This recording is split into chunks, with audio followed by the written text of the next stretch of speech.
Thanks for having us. We're Michael and Val Mag from Stormwater Solutions. We are not experts in Australian rainfall and runoff 2016. We had nothing to do with its publication or anything to do with its 8-year history, 8 or 9 year history in formulation. What we are is a small consultancy working out of Wheelers Hill in Victoria, applying it. We have been applying it to all our projects since early 2017. We've been applying it to all our projects since early 2017. I just want to say, I assumed everybody would, which shows how much of a control freak I am, but it surprises me. It has constantly surprised me over the last year that we haven't had the momentum. To get going on this. So what we are going to give you is our take on it. If we're wrong, please speak up. We have been pretty much applying it in isolation, so it's just our understanding, and we will be wrong in places or have interpreted things that other people might interpret another way. So, you know, as Lindsay said, feel free to discuss. We in no way think we're right all the time, and in this case, we're trying our best, but the more we can get all of us on this journey, I would be so relieved, so relieved. Michael is standing beside me because in our organisation, it is a 3-person business, but essentially Michael and I are the technical people. In a business sense, I suppose I'm the technical expert / manager, and Michael is the person who does most of the sums, actually. And so he's the one who has been running most of the hydrological applications and producing the reports to ARR, we think, ARR 2016 standards. So a lot of the technical questions I'll need Michael to answer, and also he'll step in when I'm a bit out of my depth during this presentation. There's a lot to say, so we'll go pretty quick. I just wanted to include a slide on the reference, of course, and that the outstanding chapter is the modelling approaches for urban drainage. We have seen a draft. There was a request for, if you were interested in providing comments on the draft, I think we saw a draft in February. So I've included some slides on my take on that. It is going to, thanks Chris, it is going to, obviously, it would have been good if I could have seen the final one last week instead of this week, but hey, the slides I have are therefore probably subject to change, definitely subject to change. I'm just going through the chapters as Andrew did as well. Really, Book 1, the scope and philosophy. Book 2, rainfall estimation. Now, really, that is understated how much work the Bureau of Met has done. 30 years more data, but also more continuous data. Not just daily readings, but continuous data, and data all over Australia, and especially in the rural areas. Our urban modelling wasn't too bad in '87 because a lot of the gauges were in the cities, but the rural stuff is just so much better. So the guts, what falls from the sky is just massively better than we had in '87. To ignore ARR 2016 is to ignore all that scientific data. That's no. We know lots more now. I mean, exponentially more. So let's use it. And thank God for the Bureau of Met for collating all that. So that's in Book 2. Book 3 is peak flow estimation. One of the problems, I think, with ARR is it's a huge document. So it's very hard to negotiate your way through it. So what we've tried to do in this presentation is to suggest to you, it's not sequential. You don't start at step 1 or book 1 and work your way through to book 9. And in fact, peak flow estimation looks like step 1 in the process. It isn't unless you are doing a flood frequency analysis. The way you're calculating your flood flow is via a flood frequency analysis, which is the way we basically use engaging information on creeks and streams to use that statistical flow estimation to do a statistical analysis to get your 100-year flow or your 50-year flow. A lot of work was done on that last century, and we don't tend to do it in urban modelling. So we're concentrating our talk this morning really on what most of us in this room are focused on, which is modelling in small urban catchments. So flood frequency analysis, great stuff, but really not applicable to most of the stuff we do every day. There's also a part in Book 3 called Regional Flood Frequency Estimator, the RFFE. Really, that is, and I will go over it in the last few slides, but a relatively rough way to calculate flood flows in rural situations, only in rural situations. And it's essentially a very, I'll explain it later, but it is a relatively rough check on, we think, on the flows you would calculate using other methods. So really, we've said it's step 4, the check. Once you've actually got your design flow, this is the check you do in a rural application to see if you're in the ballpark. And we do it a lot in hydrology. We often use rule of thumb checks or checks like this on the model that we produce to make sure that we're in the ballpark. Is it reasonable? In our industry, we don't say, is it right? Is it reasonable? Book 4 is catchment simulation of design flood estimation.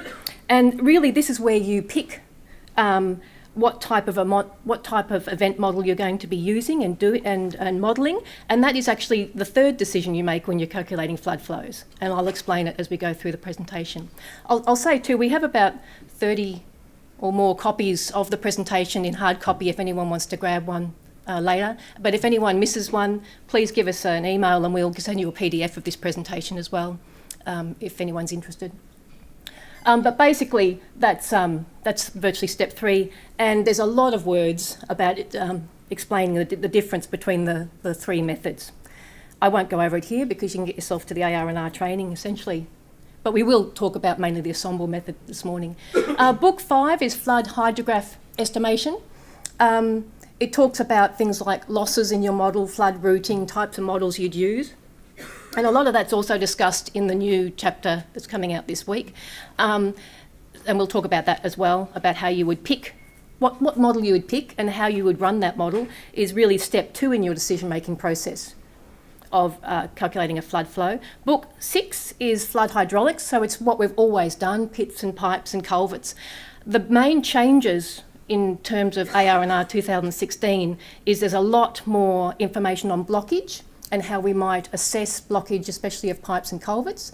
And that's a really great chapter and a lot of work has been done in it. But I'll just brush over it quickly. Hopefully they cover it in the ARR training. And also safety. So a lot of work, especially in rural applications, with flow over roads and people getting washed away, about implications of safety of people in flooding situations, especially on access to properties and along roads. Looking at it, I think the flood safety criteria for flow along roads that Melbourne Water apply is pretty much consistent with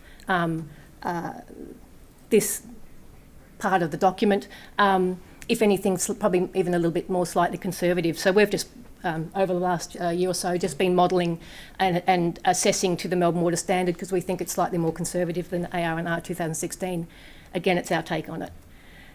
Book 7 is the ARR Data Hub, which we will go over, but also David Stevens will be going over in a bit more detail when he does his raw example. That is really step 1 in the process of calculating flood flows. So you can see, I can see why, and look, I was the same. I looked at that document and thought, I don't need this. I don't need this. But once we got into it, we could see that one of the problems with the document, it wasn't sequential, that it really didn't tell a story in terms of what steps you needed to do to get a flood flow. So, and it's a bit all over the place. And as an old person, you know, you click a link and all of a sudden you're 3 chapters back and you have no idea where you are in the document. So I can't wait for the PDF version so I can print it out. Book 8 is very rare to extreme floods, and that is certainly changing of methods to 87. We haven't really applied it in our consultancy yet. I'm sure other people in the room probably have. And Book 9, runoff in urban areas. This is a great chapter, especially the first part goes through retarding basin design of culverts, HGL. This is, as an engineer who likes cookbooks, this is a fantastic handbook. Probably the best I've seen out of, you know, Ostrode's guides everything. In terms of, as a young engineer, you know, how to do a HGL, how to do culvert analysis, especially the retarding basin design part is really good. So I really am a fan of this part of the Australian rainfall runoff. It's the part I feel most comfortable with. As I said, the urban catchment modelling is about to come out. So I will give you my take on that a little bit, but it is subject to change. The major changes are the changes in terminology, and people have spoken about it, that they want us to go more from ARI to AEP. Essentially, that's the relationship. Michael might talk a little bit more about this in terms of... So if you want to go back to the definitions, when I talked to Peter Coombs about this, he was very keen on definitions matter. They don't want a minister saying, we've had one in a 100-year flood, we're good for 100 years now, sort of thing. And the change in terminology from AEP to ARI is very important, that people understand what those two are. That it's the chance that the flow is exceeded in a year compared to how long on average it will be until that flow happens again. If you look at clause 56 right now, download it on your phone, it says average exceedance probability, which is nothing. So they've tried to change the terminology to make it better, but it's already being corrupted. And it's important that everyone in this room understand what those are and apply them correctly. Because at the moment, clause 56 is wrong. And I could say, I don't know, that's an average exceedance probability. It doesn't mean anything. So there's the relationship between them and how they would prefer us to be describing flows. So there's been quite a bit of confusion already about a 5-year ARI compared to a 20% AEP. So if you follow this table is in ARNR, and that's the bold one is what they would like us, how they would like us to describe our events. So you'd look that a 5-year ARI is actually at 18.13% AEP. So that has implications if people are now designing for a 20% AEP or 1 in 5, because you're actually slightly undersizing your minor drainage system compared to what we've previously done for the last forever in Melbourne. So it's important that everyone understands what an AEP is compared to an ARI. And it's not our job to make the call whether we change to a 4.5 ARI or keep it as a 5 ARI, but it's important that everyone's consistent.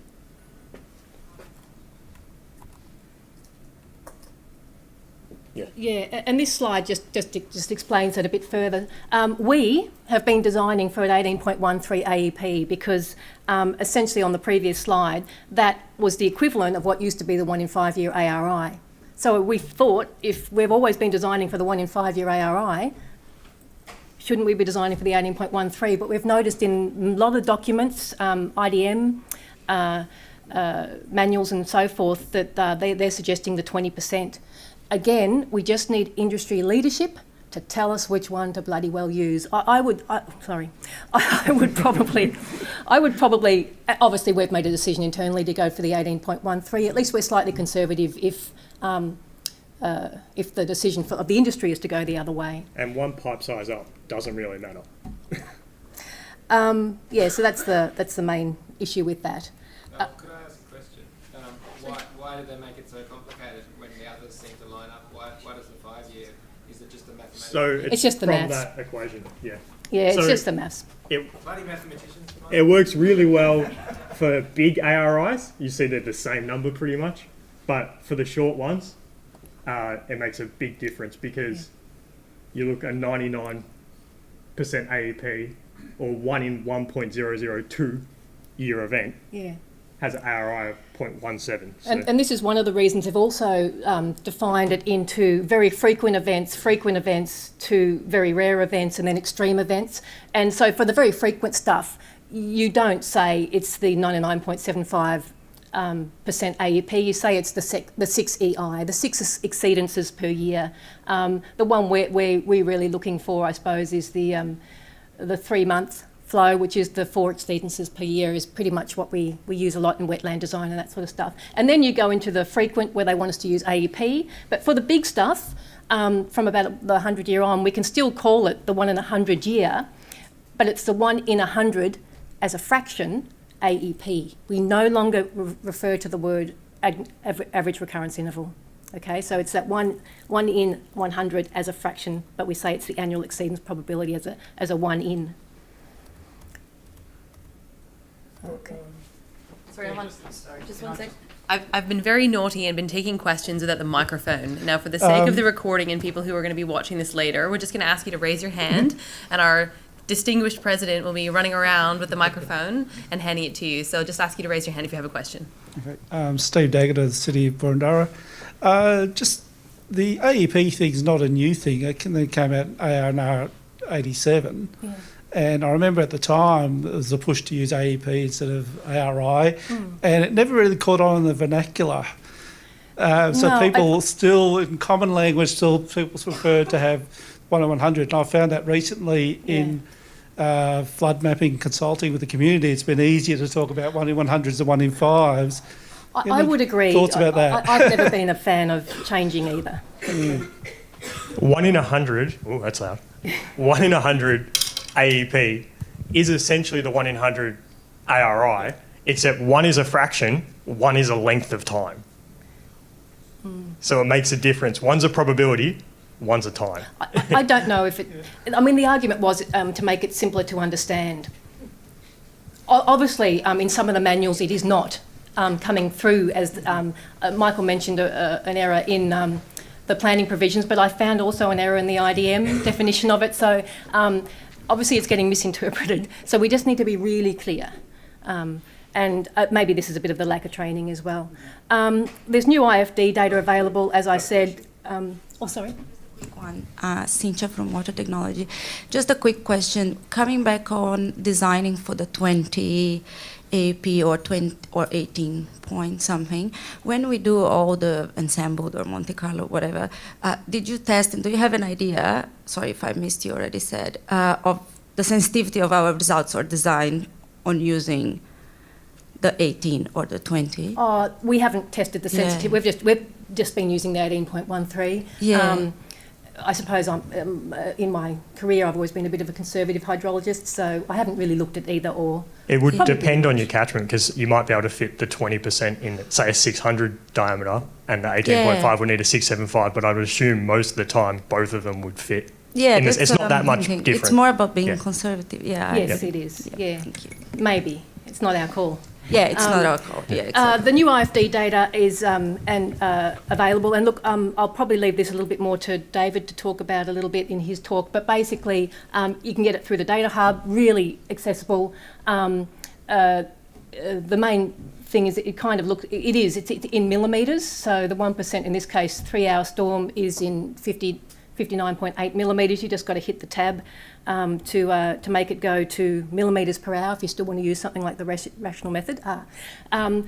When the first draft came out, they pretty much had words in there saying don't use the rational method, you can't use the rational method, and there was a bit of an industry outcry. Now it is being suggested that it's still fine to use the rational method, but only on small catchments, so pit and pipe design essentially. There is a recognition, I think, by the authors that yes, it's not the most scientifically accurate model in the world, but it's served us well over 140 years or more, and especially after 87 came out, when perhaps the 87 runoff coefficients were a bit low in the way you calculated. The authorities, especially in Melbourne Water, for instance, reviewed the runoff coefficients we used up, and it's served us well over the last 30 years, which I think is shown too in how our city has responded to some of the big floods over the last 10 years or so. But really, again, our take on it is it's really just for small catchments. Once you get to strategy stage, small subdivision stage where you need a retarding basin or a wetland, we are then using a different model. We're saying the rational method's probably being stretched, and it probably always was stretched at that stage anyway. But really, lot scale, street scale, subdivisional scale to the retarding basin, fine. absolutely fine. It served us well. You do need to use the updated intensities though, okay? Because really, 30 years of data is hard to ignore. It's still, sorry?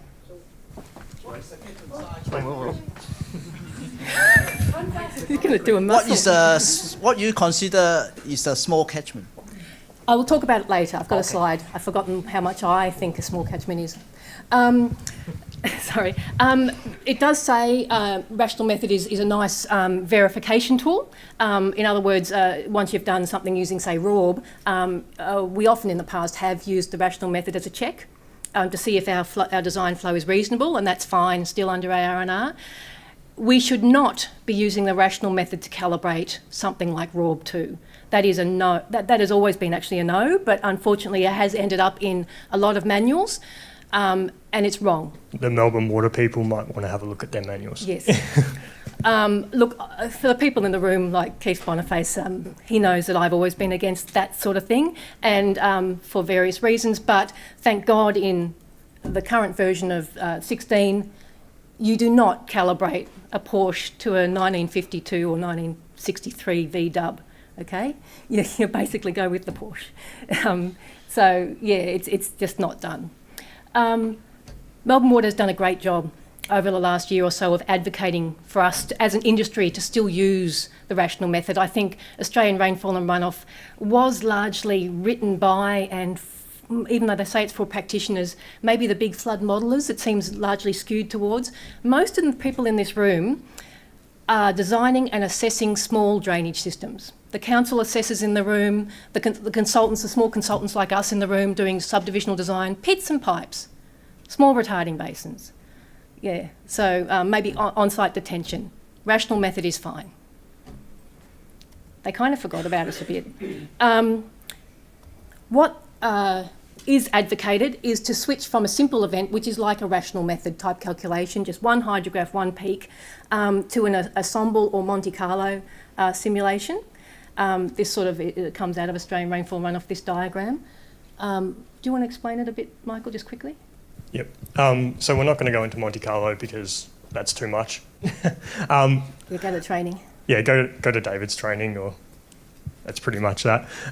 So in 1987, we had simple event. We had a 2-hour event, temporal pattern, a 9-hour event, the camera guy's not going to like me going across.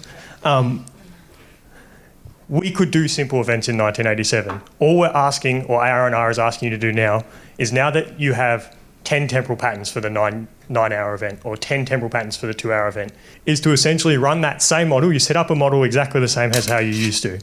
You can use, or there are new initial losses, continuing losses, runoff coefficients, but say they're all the same.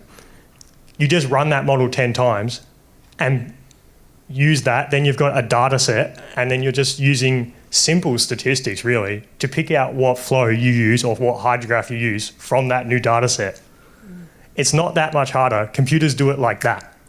It's not 10 times more work. Yes, it's not 10 times more work or time. Once it's set up in your organisation, Michael thinks it probably takes him an extra 5 minutes. Oh, not even. Yeah. You're just running the same model. It's just reading in more data and giving you out more data. How you sort the data is the tricky bit, but once you've got that set up and you can pick, in this instance, the red one, it's easy. And then you're accounting for the variability. ARR is all about accounting for uncertainty and variability. How rainfall falls in a 9-hour event, nobody knows how it's going to fall. But the purpose of this is we're going to do 10 ones that are likely to fall, that are based on rainfall that's been recorded, and simulate all of those and then see what happens. Yeah. So rather than, as you do 1987, it's always the 2-hour and the 9-hour storm. Always. Because that's what the temporal patterns made it to be. With 2016, the catchment determines what the critical duration is, not always the temporal pattern.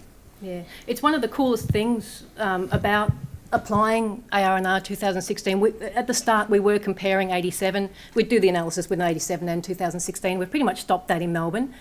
One, because the flows are coming out very similar in Melbourne. We probably still do it a little bit in country jobs. But what is essentially happening is you're putting 10 temporal patterns into your model for each duration, and your catchment determines its critical duration. You're letting it, if you've set up your model properly, like a raw model, essentially your catchment is reacting to the rainfall, which is what happens physically, what happens in the real world. It is really good to watch, and some of the hydrographs that come out, you go, oh yeah, that's right. You know, it just, everything's starting to make more sense physically, whereas maybe in 87 it didn't. It took me a little bit of time, I think, to stop expecting the 9-hour storm to dominate with retarding basin design. Okay, so that sort of thing that I was so used to that happening. But now it's really, really fun to see how different catchments react differently, because every catchment is different. It eliminates TC.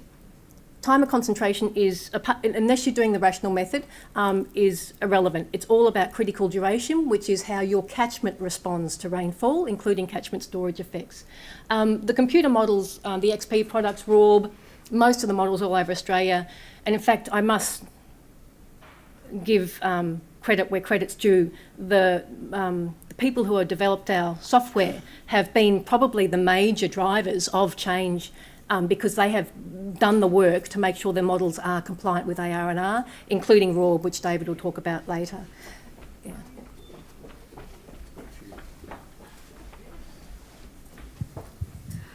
You mentioned computer models have been updated as well. So is music modelling and OSD for those music software? modelling is about pollutant generation. So it's a continuous model, okay? ARR is primarily about flood estimation. Okay. Okay, so we're talking about what happens in the 1-year event, 5-year event, 100-year event, 2,000-year event. Music modelling is continuous simulation of what happens every day, usually over 10 years. So it's a different application. So, It's still applicable. It's still applicable, but it's a standalone, and it is applicable to Australian rainfall and runoff for pollutant generation type analysis or water balance.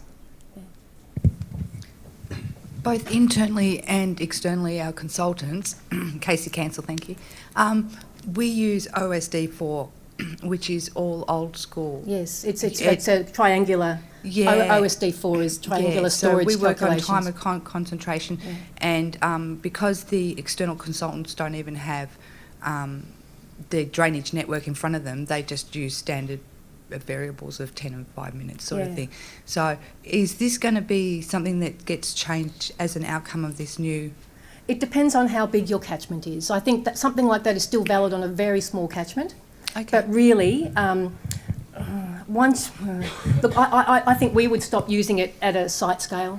So ARR is all about variability. What you're assuming in that model is essentially your rainfall falls as a straight line like this. Yeah. So BOM has given us all of this data, and we have the computer modelling to be able to manipulate this data relatively easily. It's not that hard to do it. For the consultants in the room, we are finding flood storage volumes are generally coming out less than 87. Now that's good for your client. It's worth doing it for that. You know, not that. I'll talk about it a bit later, but really, it's not a bad reason to get up to date. But really, site scale. I think once you go there, once you're above site scale, you really should be going to something, you probably always should have anyway, once you're doing retarding based on subdivisional scale. Triangular methods were and are now probably not applicable. So we'll go pretty quick now. Model selection. This is my take on the draft that we saw of Book 5, Chapter 6. Book 5, Chapter 6 explains the background theory to all of these methods. They're still advocated, but really it's runoff routing approaches at least that give a good physical representation of your catchment, and then you can go a little bit more complex. Book 9, Chapter 5, we have seen the draft, and basically this is my take on it. So this is really subject to change, and I might have got it completely wrong, but essentially flow estimation models are described as the rational method, the time area method and things like that, unit graph method, runoff routing, and then continuous simulation, which is like music. Basically where you would use it, and I've basically said the rational method for peak flow estimate, rough flow only, or small catchments, on small catchments. Things like drains, 12D, ILSACs, peak flow and hydrograph estimation, and basically small pit and pipe design. I think 12D and drains now, you could probably go to retarding basin design because you can input the temporal patterns now, it's compliant. So that's good because a lot of us who do the pit and pipe design use those sort of programs, so that, you know, it's good. Certainly runoff routing. In Melbourne, RORB is our tool of choice, so I'll concentrate on that. It is now compliant. So basically, if you pick RORB, you've given yourself an AR&R tick. It's not that hard. You know, you've picked your model. And really, if you go to something, and I'm talking about urban situations, really most of our jobs are from that third row up. The music, we use the continuous simulation anyway, but basically it's really getting to Monte Carlo for flood stuff, and that's really the big flood modelling type jobs. For flood level and drainage capacity models, did I get no? Essentially, the Manning's formula is still there, still advocated, still described, culvert formulas and stuff. And basically, for small systems, it's covered in all those computer programs. 90% of our jobs, this is what we're doing. We're sizing pits and pipes. They're compliant if we use Manning's or, you know, something like drains and things like that. Overland flow, one-dimensional models like HEC-RAS and Mike 11 are still valid if it's one-dimensional flow. They do say, you know, someone, let's say like me, could probably push a HEC-RAS to simulate a two-dimensional type situation if I wanted to. But essentially, you know, for flow down a gun barrel road, HEC-RAS is fine. For flow in a trapezoidal channel in a one-dimensional direction, HEC-RAS is fine. So that's compliant. And basically, once you get into the more two-dimensional models, which we always have, things like Mike 21 and 2Flow are compliant. Just quickly here, who's comfortable using 2Flow, getting 2Flow from your consultants, viewing the results? Like, it's quite commonly used. Am I wrong in saying that? Do people know what 2Flow is? And everyone's very comfortable with it? Yeah. Does anyone actually understand the maths behind it other than a few people in this room? Yeah, maybe Lukey. Andrew does. Yeah. So there's a lot of maths, essentially, behind 2Flow. All R&R is asking us to do now, if 2Flow is Year 12 maths, they're asking us to do Year 7 maths. Monte Carlo's for flow calculation. Michael's saying it's really from going to rational method to ensemble simulation is not as hard as going from Manning's formula to 2Flow. It's just this progression has happened over time and gradually. It wasn't dumped on everyone overnight, sort of how this has happened. So the actual change isn't that hard. We've done it. We've done it with the hydraulics. Let's do it with the hydrology.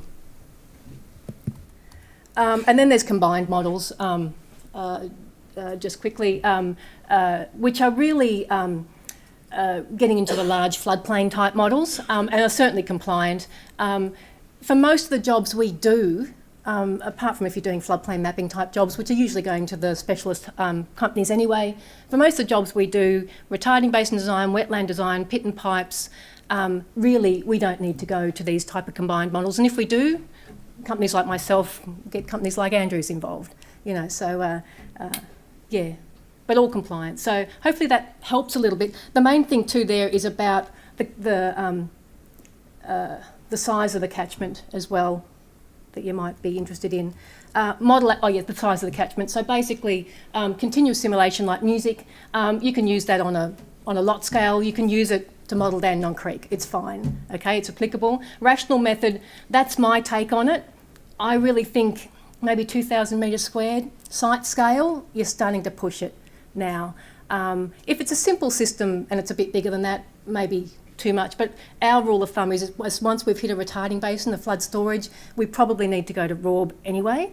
We find RORB a very elegant, simple program to use. It's a lovely tool to have in your tool belt as a consultant because it is the tool of choice of Melbourne Water. So it's, you know, it is a great program to use. David will talk a bit more about it. And then really to about 5 hectares, on maybe more even, you know, 10 more, really. Things like the time area method, you know, drains and that sort of stuff is fine. Again, until you get to, but even drains, which can do hydrographs and things like that, and 12D probably can go to the bigger subdivisional scales. And then the runoff routing hydrological models, again, we apply them on very small catchments because it kind of works, especially if it's a complex little catchment. But really it's applicable to something like the Yarra River as well. So hopefully that helps in terms of scale. This is just my take on it. I haven't seen the final draft of the chapter that's going to advise us on this, so I may be completely wrong. Basically, how do you apply changes 1 to 4 in calculating flood flows? Essentially, we do the temporal patterns, which I will, we go to the data hub. David is going to, from HARC, is going to talk about the data hub a little bit more when he does his talk. But basically, that's getting all your IFD, your temporal patterns, and so forth. And just for completeness, I've included some slides in our presentation, as I said, if anyone wants the PDF or the hard copy, just so that you can, if you are going from scratch, you can work your way through, hopefully. From woe to go through the data hub. Basically, you get your rainfall depth for each duration, and you can convert that to rainfall intensities if you're going to use it for the rational method. If you are going to use the rational method, please use these intensities. So you download your data from the data hub. That's just going how you do it. Reporting model, so you put your the stuff from your data hub into your model. In our case, we use RORB. Then you report your modelling results. So following ARR, going back all the way to the start, we had those steps. You pick what model you're going to use, you download the data from the data hub, you run it, David's going to go over that, and now you have to report your results or verify your results. And that's what this next bit's going to be about. Yep. These are the type of results we get. This was on a tiny catchment out at City of Hume that we did. So these are temporal patterns for a 5-year, still saying it, sorry, 18.13 AEP, 1 hour storm duration. And you can see the variability in the temporal patterns have produced quite a variability in the hydrographs for that one storm. Michael might talk this through. So all that is a data set. If you look at them as just flow magnitudes, I shouldn't walk over there. All we need to do is sort them out and pick a flow that we're going to use to design our pipe for, or whatever you want that flow to use for. So what you need to do is quite simple. Rank them smallest to largest, do some defining, and what we're going to do is do a box and whisker plot.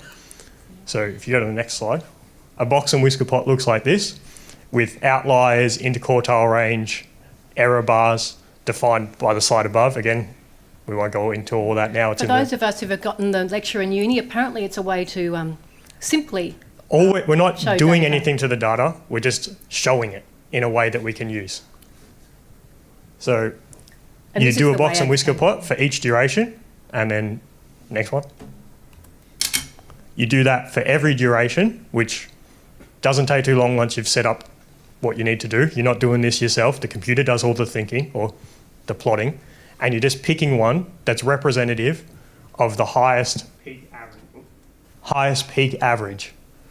Because obviously this point out here is a huge outlier, so we don't want to design all of our systems for the big outlier up the top, because that's not likely to happen. We've simulated 240 storms, and picking just the maximum isn't capturing the variability. We want one that's a good estimate of all 240 storms.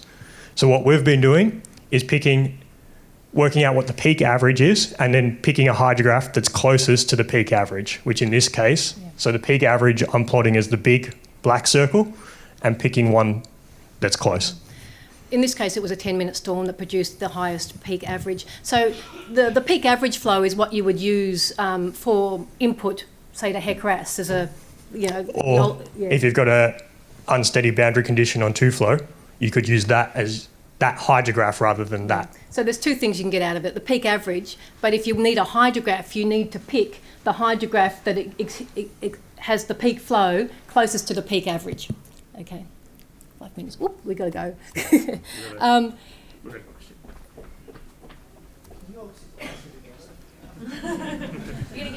Sorry, just one question, if you don't mind. Do you mind just going back to the slide before? So my only question is, I understand the maths behind it, makes perfect sense. If you were to show this, so this is, I don't know, I guess a 5 hectare catchment or so, or something like that. So if you were to show this table to council, I'm assuming council probably inclined to tell you, okay, we'll design your system for 2-year flow, because that's the peak. They want to be conservative. So my question is, how do you applying? You're applying you're applying the ARR, but how do you communicate it to council and say, well, actually, no, it's not the peak. We are including an appendix in all our reports at the moment to explain how to interpret these things, and to say, therefore, to explain the box and whisker plot and why we're picking the peak average and the peak hydrograph that we are, or the critical hydrograph. And so we're including in all our reports, we've produced a little document that explains that. That's our way of doing it. Really, we are compliant with ARR 2016. Yeah. And, sorry, this graph isn't that much different to what you would have got from a 1987 RORB model. It's just that it's got, the 1987 would have only shown you the black dots, not the box and whisker plot, the variability within each duration. So you're essentially picking it the same way. Yeah. Just a note on the temporal patterns. We actually did a close analysis and found and discussed with Tony Ladson, because there's a lot of temporal patterns that are quite out of the normal. Will be classified as outliners, so they actually changing when you do the Monte Carlo ensemble is changing your flows. It's just there's a little analysis, extra analysis you need to do and clean your temporal patterns. Yeah, I think that's probably more advanced sort of analysis of to go into the Monte Carlo. We're really sticking, I suppose, in this presentation to the ensemble type stuff, because most of the people in this room won't go to that next level, because we're doing. I might just keep going just to finish my slides, and then we can use that for question time, because I've got question time. But I'm nearly through question time. Okay, the slides for the regional flood frequency estimation I won't go over, except it's a rough model, guys, and hopefully the slides can explain it. We use it as a check on our design flow. We think, this is our take on it, that most organisations need to undertake the following activities to at least start to become compliant. Maybe we can bring this slide back when we do a little bit of discussion on it.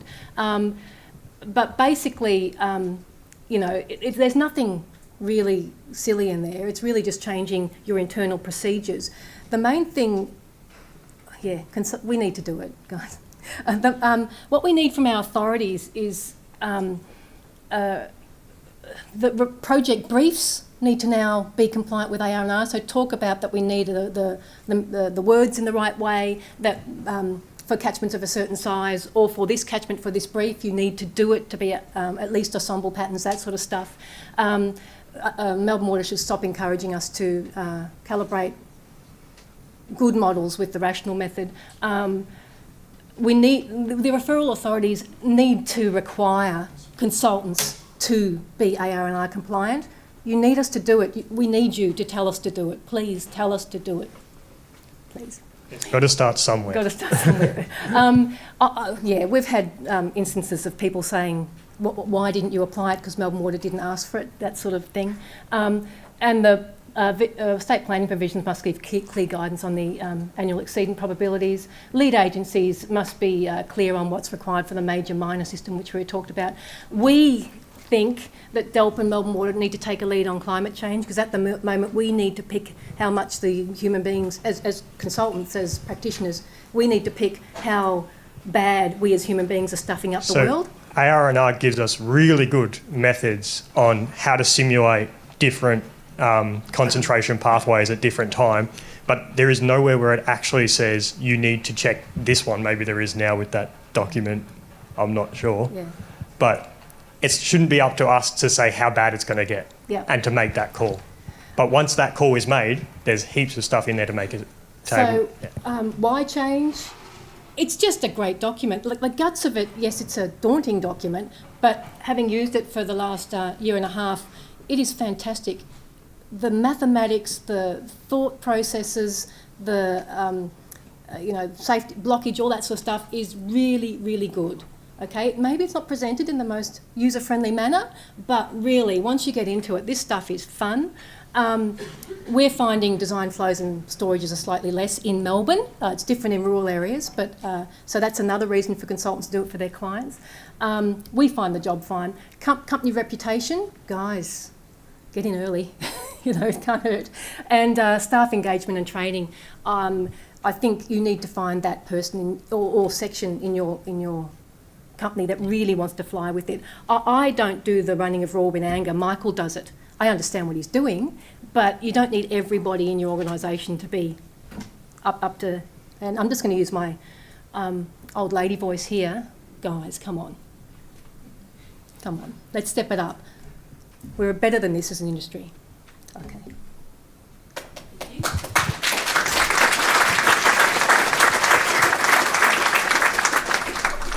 Thank you for that very engaging presentation, guys.